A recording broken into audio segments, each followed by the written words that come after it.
जया बच्चन अपने बयान को लेकर फिर से एक बार चर्चा में है और जमकर इन दिनों सोशल मीडिया से लेकर मीडिया के ट्रेंड में बनी हुई है, क्योंकि आजकल वो श्राप देने लगी है ऋषि मुनियों की तरह। इस न्यूज में जया बच्चन की वो सच्चाई बताई जाएगी जिसे उनका परिवार ये कहता है कि जया बच्चन को गुस्सा इसलिए आता है क्योंकि वो एक बीमारी से पीड़ित। अमिताभ बच्चन का तो ये कहना है कि भाई मेरी पत्नी जया बच्चन को ट्रोल मत करो क्योंकि वो बीमार है।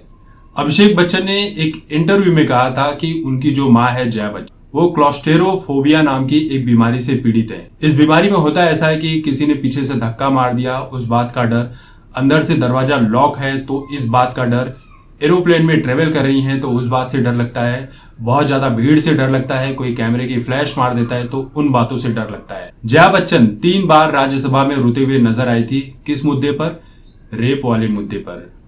और ये जया बच्चन के असली आंसू तो नहीं हो सकते क्योंकि थोड़ी बहुत एक्टिंग तो जानती ही हैं, उतनी एक्टिंग कर लेती हैं। ये जया बच्चन के घड़ियाली आंसू थे। घड़ियाली आंसू इसलिए थे क्योंकि उन्हीं की पार्टी के जो कर्ता धर्ता थे, जो समाजवादी पार्टी के रचयिता थे, मतलब हैं अभी जिंदा हैं, मुलायम सिंह यादव। मुलायम सिंह यादव ने रेप वाले मुद्दे पर कहा था कि बच्चे हैं, गलतियां हो जाती हैं, रेप जैसी घटनाएं कोई बड़ी बात नहीं है, बच्चे गलतियां कर देते हैं। जब उस पार्टी के मुखिया इस तरह का शर्मनाक बयान देते हैं तब जया बच्चन को रोना नहीं आता है कि महिलाओं के लिए कितनी अभद्र टिप्पणी कर रहे हैं।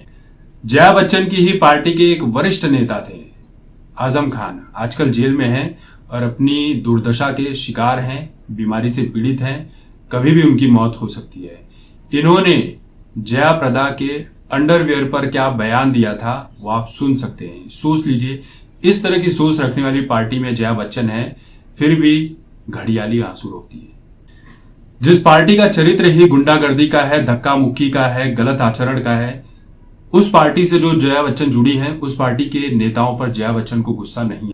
जया बच्चन को मीडिया के कैमरे से डर लगता है जब मीडिया वाले तस्वीरें निकालने के लिए फ्लैश मारते हैं, लेकिन जया बच्चन जब फिल्मी कैमरे पर आती हैं तब इनका डर समाप्त हो जाता है। जया बच्चन चुनावी रैली करने के लिए एक राज्य से दूसरे राज्य जाती हैं, छुट्टियां मनाने के लिए विदेश भी जाती हैं, तब इन्हें डर नहीं लगता है। लेकिन इनके सुपुत्र का यह कहना है कि जया बच्चन को ट्रेवल में डर लगता है। जया बच्चन को भीड़ भाड़ से बहुत तकलीफ होती है, भीड़ देखते ही ये गुस्से से तमतमा उठती है। लेकिन भीड़ तो राज्यसभा में भी होती है, उसके बाहर निकलती है तो वहां पर भी मीडिया वालों की भीड़ होती है, तब वहां की मीडिया वालों से जया बच्चन को गुस्सा नहीं आता है। इसी साल बंगाल इलेक्शन में गई थी, जब गई थी तो वहां पर रथ यात्रा कर रही थी और रथ यात्रा पर एक इनका चहेता था, कोई इनके साथ सेल्फी लेने के लिए आया, तो जया बच्चन इतनी चिढ़ गई कि उसे चांटा मारा और चांटा मारकर नीचे ढकेल दिया, बेचारा गिर पड़ा, उसे लगा भी और उसे काफी चोटें भी आई थी। अमिताभ बच्चन जब गुटखा का प्रचार करते हैं, वो गुटखा जिसे खाने के बाद इस देश की युवा पीढ़ी बर्बाद हो रही है, तबाह हो रही है, कैंसर का शिकार हो रहे हैं लोग, तब जया बच्चन को गुस्सा नहीं आता है कि अमिताभ बच्चन इस तरह का विज्ञापन क्यों करते हैं। जया बच्चन को तब गुस्सा नहीं आता जब वो अपने पार्टी का प्रचार करने के लिए उत्तर प्रदेश जाती हैं, भीड़ भाड़ वाले इलाकों में जाती हैं, कार्यकर्ताओं से घिरी रहती हैं, तब गुस्सा नहीं आता है। जया बच्चन को गुस्सा तब आता है जब राज्यसभा में ड्रग्स वाले मुद्दे को लेकर चर्चा की जाती, जो कि देश के लिए खतरनाक है। जया बच्चन को कहीं असली डर तो ये नहीं है कि अगर ड्रग्स बैन हो गया, पूरी तरह से बंद हो गया कल को, इसे लेकर कोई कानून पास हो गया, नारकोटिक्स बिल पास हो गया, तो कहीं ऐसा तो नहीं मेरे बेचारे प्यारे बॉलीवुड वाले ड्रग्स का नशा ना कर पाए, जिसके चलते उनकी मौतें होने लगी, पागलपन का दौरा पड़ने लगे उन्हें। हो सकता है शायद ये डर हो, इसकी वजह से जया चीखती हैं, चिल्लाती हैं। ड्रग्स वाले मुद्दे को लेकर ही जब रवि किशन ने यह मुद्दा उठाया था कि बॉलीवुड में ड्रग्स है, इसकी जांच होनी चाहिए, तब जया बच्चन को गुस्सा आता है और रवि किशन को ये कहती हैं कि जो लोग जिस थाली में खाते हैं उसी में छेद करते हैं, और इनके परिवार में, इनके बॉलीवुड में कितने छेद हैं ये छेद इन्हें दिखाई नहीं पड़ता है।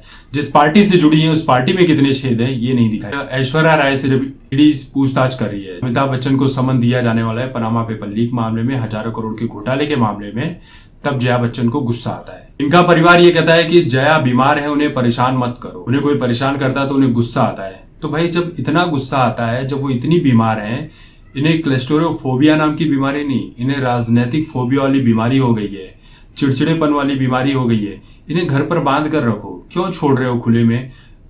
अनायास ही किसी को नुकसान पहुंचा देंगी, तोड़फोड़ कर देंगी। हो सकता है इनका ही कुछ नुकसान हो जाए, जिस तरह से चीख रही थी, चिल्ला रही थी, ब्रेन हैमरेज हो जाए, कुछ भी हो सकता है बुढ़ापे में। ये मजाक की बातें नहीं कर रहा हूं, ये सीरियस बातें हैं। कल को फिर इल्जाम लगा देंगे कि भाई इस पार्टी के चलते मुझे ये बीमारी हो गई। जो गलत है वहां पर जया बच्चन को गुस्सा नहीं आता है। जब इनके ऊपर जांच की जाती है, जब इनके परिवार के ऊपर उंगलियां उठाई जाती है, जब इनके पार्टी के ऊपर उंगलियां उठाई जाती है, तब जया बच्चन को गुस्सा आता है। यह है उनके गुस्से का पूरा विश्लेषण।